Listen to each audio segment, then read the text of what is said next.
Welcome back to Frequently Asked Cryptids.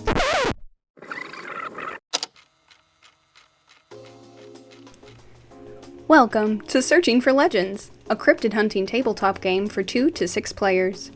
Your objective is to collect as many cryptids as possible, or find all your legendary assignments, to gain the most points by the end of the game. In the box, you'll find a rule sheet, 6 decks of region cards, 100 item cards, 8 different hunters with stands, 6 OBCO field guides, and 12 legendary assignments.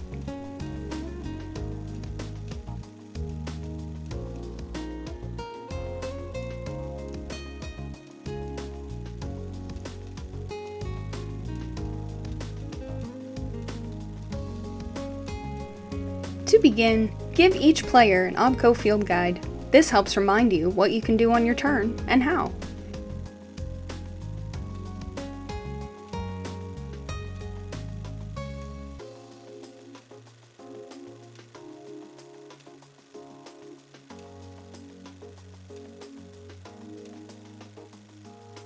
Next, choose your favorites or deal random hunters to each player.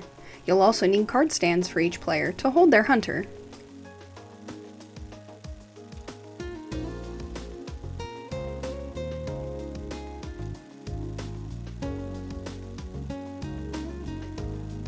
Then, shuffle the legendary assignment cards, and deal 2 assignments face down to each player. Players keep these a secret, and they do not count towards the player's hand. Take any leftover legendary assignments, hunters, or field guides, and put them face down in the center of the board. You can use the Searching for Legends title card as a placeholder to center the decks on your table. This center deck acts as a movement space, but cannot be drawn from. To set up your board, start by shuffling the 6 region decks and item deck. Take the shuffled region decks and place them on the tabletop like a world map, with the North American region in the top left-hand corner and the Oceania region in the bottom right corner. Leave 4 to 5 inches of space in between each region.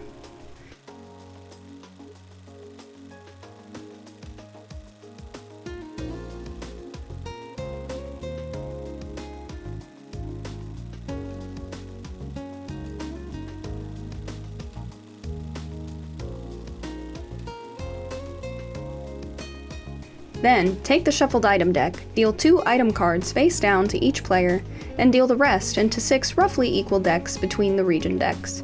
This creates your game board, with each item deck and region acting as a space to travel or draw from. Once the board is shuffled and built, all players should have a field guide, their hunters, 2 legendary assignments, and a starting hand of 2 item cards. Place hunters in their stands and start them on the center deck of the board. You're ready to play Searching for Legends. Whichever player's birthday is next will go first, and play continues to the left. The back of each hunter card will show their speed, used for travel, and their strength, used for hunting. You can travel to hunt, or travel to resupply. Travel does not have to be in a specific direction, and hunters can move freely up to their speed limit. You do not have to travel or use all of your speed on your turn. If you travel to or currently occupy an item deck on your turn, you may resupply by drawing 2 item cards, with a max of 5 in your hand.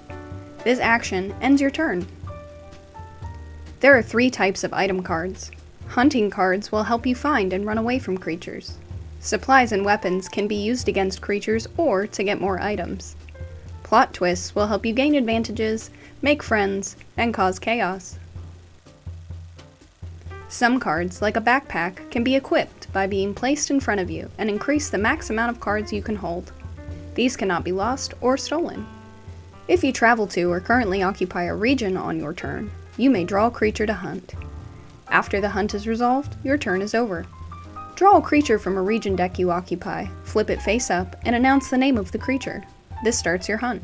Use your hunter's strength and play item cards to collect the creature. You can also use your studied +2 bonus if applicable. To collect a creature, your strength must be at least 1 point higher than the creature you're hunting. After resupplying in the first turn and heading towards their objectives, Player 1 makes a move for a creature in North America.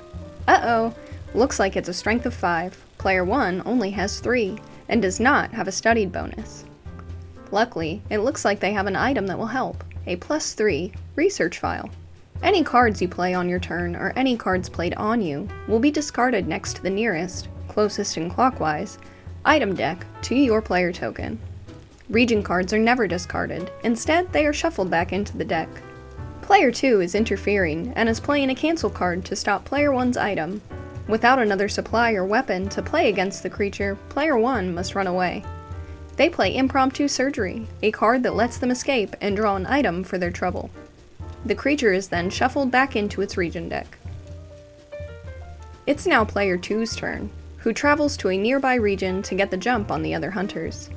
They play Wrong Briefcase, a plot twist that allows players on adjacent or the same space to swap hands.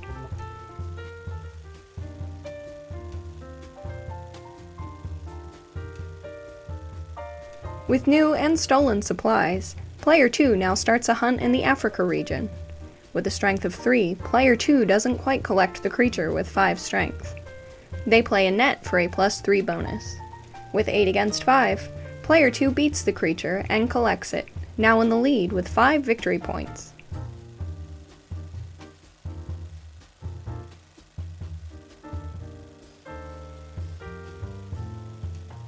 Player 3, having been the victim of a plot twist, needs to resupply. This ends their turn.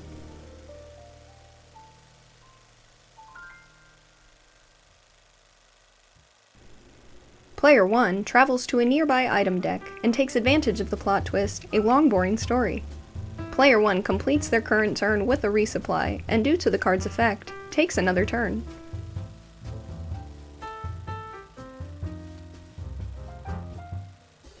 On their second turn, they travel to the Europe region to hunt again. But this time, instead of just hunting the top creature, they play the item Confirm Sighting. This card allows the player to draw the top 2 creatures of a region deck and choose one to hunt.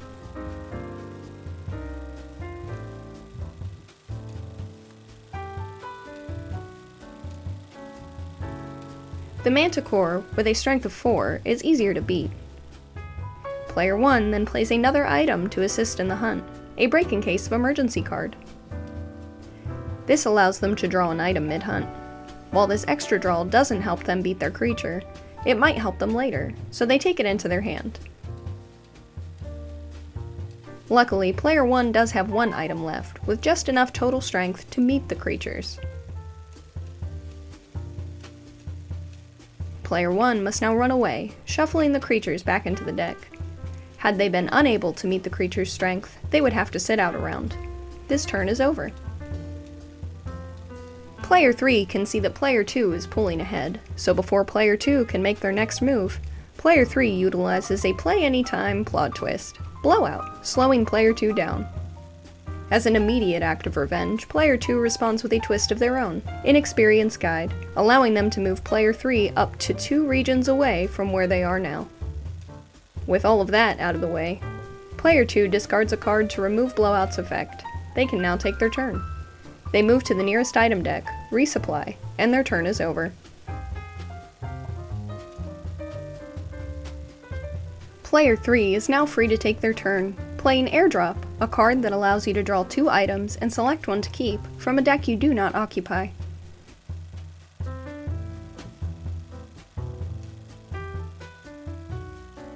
After making a selection, Player 3 remains in the Asia region to hunt.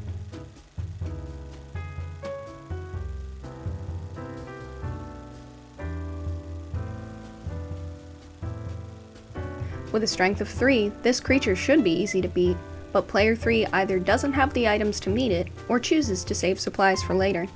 Their strength is only 2, and the loss forces Player 3 to flee the region and sit out a round of play.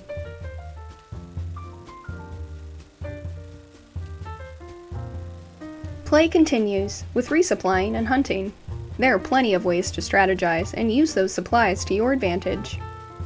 You may play any amount of item cards from your hand before or after you travel, but not a card you've drawn this round. Cards will state when they can be used. Play on your turn, play anytime except including during a hunt, etc. That means it doesn't always have to be your turn when playing a card, as long as the play instruction allows. You gain victory points by collecting cryptids and tallying their strengths. Creatures can be anywhere from 3 to 11 victory points, with legendary creatures worth more than local creatures. Each hunter has a type of creature they're stronger against, adding 2 to their strength value for the hunt. For example, your hunter is Von Heckham, who studied bloodsuckers. If the creature you draw is a bloodsucker type, add 2 to your strength for that hunt. If you can collect one of your legendary assignments, the first is worth double its strength in VP. Once a player reaches a collected 35 victory points, or collected both of their legendary assignments, the game stops, and the round is finished, with all players that didn't reach the 35 VP objective taking one more turn. For 2-player games, play to 50. Since player 3 has captured one of their assigned legendary creatures, it's worth double its 11 strength. That puts player 3 at 38 total VP, which stops the game. Players 1 and 2 now take a final turn and hopefully collect some last-minute points. Player 1 stays in their current region to hunt a creature. Fortunately, the Mothman is a megafauna, which player 1's hunter has studied. This makes their starting strength 5 rather than 3, matching the creatures. They only need 1 more point to collect. The Broomstick item card does just that, swatting the Mothman with ease, and player 1 collects the points.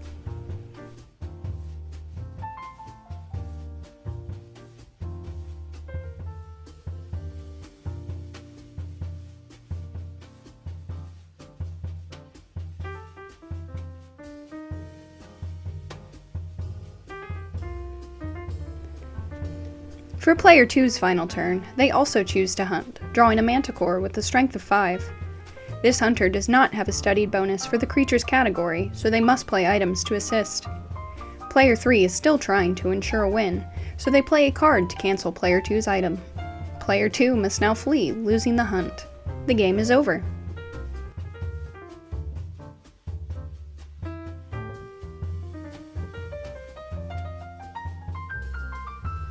Now, final VP is counted, including bonuses. Aside from your legendary assignments being worth double, you can also gain the Monster Match bonus. Capturing both of the same named creatures available in a region deck is worth 2 extra VP for each set. Or, strategize your gameplay with the World Traveler bonus. Capturing at least 1 creature from all 6 regions is worth 10 extra VP. These apply during scoring. Player 1 has 2 sets of creatures, for an extra 4 points added to their 20 collected points. Player 3 had no additional bonuses, keeping their total at 38. But Player 2, with collected VP and at least 1 creature between each region, has 39 points. Once all players have totaled their VP and bonuses, the highest amount is the winner. Searching for Legends is a simple, fun, tabletop experience that can be played again and again, finding new cryptids and creatures each game. Focus on your assignments or pursue as many hunts as possible. There's more than one way to win. We hope you enjoy your adventure, and thank you so much for stopping by. Happy hunting!